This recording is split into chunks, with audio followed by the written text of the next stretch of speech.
I now recognize myself for 5 minutes.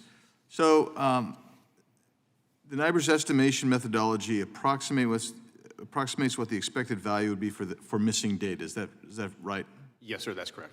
And the FBI concedes that the estimates themselves are subject to levels of uncertainty caused by incomplete NIBR's reporting, right? Yes, sir. And you've mentioned anomalies here. And so if an agency only reports partial data to the FBI, the methodology will, quote, identify an agency that matches an agency characteristics and has the closest number of total incidents among the agencies with matching characteristics, close quote. So essentially, you're forcing a regression to the mean, right? So in the event that, well, I would say first what we would try to do is to work through the local law enforcement agencies that did not submit data. But you're regressing to the mean. That's just the way that you're estimating. You are regressing to the mean. That's what a statistician would tell you.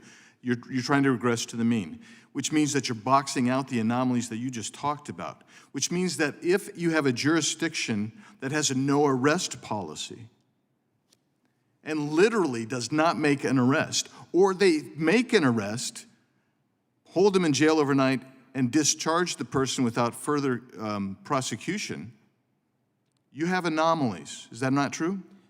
I'm not sure how the local jurisdiction will report that, but yes, sir, that could possibly be true. So the reason I mention that is because originally when you guys did this, and you didn't get the reporting from LA, for instance, and LA was having massive amounts of people come in, and they raised the amount of money you could actually steal from a store before they would actually even arrest or investigate. Those are anomalies because those are crimes, but they're not prosecuted and they're not charged, right? So it would be hard for me to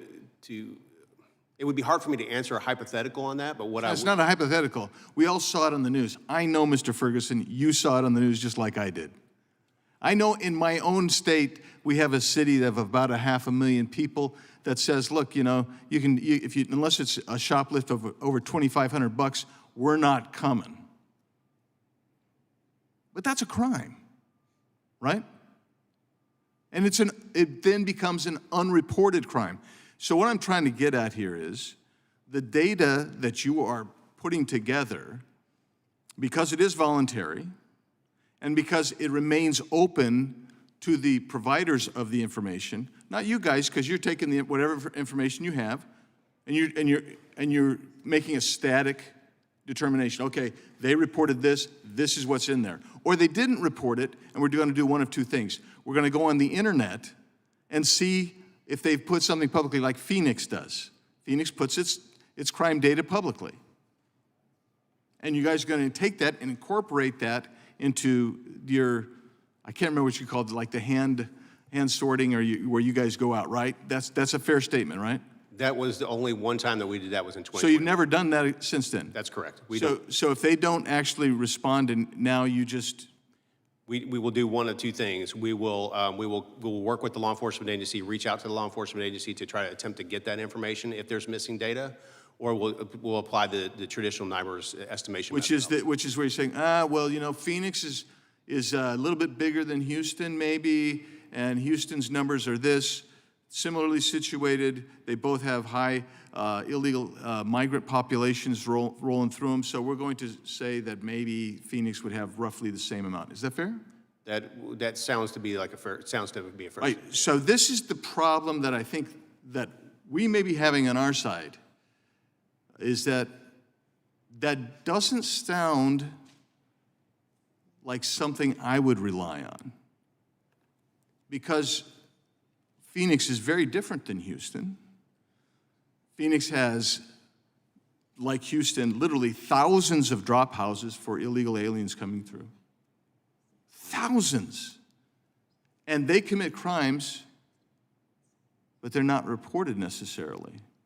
And that vacuum leaves a hole in the statistical data, where the statistical data set that you guys are relying on a data set that's reported to you, and I get that, but what happens is it may not be accurate and accurately reflecting that municipality, that jurisdiction's crime rate.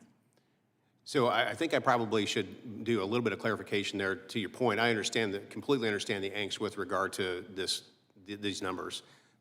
They're not perfect. They probably never will be, but I will say, I would like to highlight the fact that we did have 94% of the population covered this year. But I would say that. Yeah, but you had 94% of the population self-reporting. And as Disraeli said, there are three kinds of lies. There's lies, damn lies, and statistics. And if you were self-reporting, I can self-report that I'm 6'4", weigh 180 pounds, and I'm chiseled stone. But that's garbage in. And when you put garbage in, you get garbage out. That's the issue that I think that we're having here. Not to say that you guys are committing garbage, but you got information that you're reliant on people who are incentivized, quite frankly, to skew the data they're providing to you and to the public. And we have found that out as we've looked at other jurisdictions. Chair recognizes now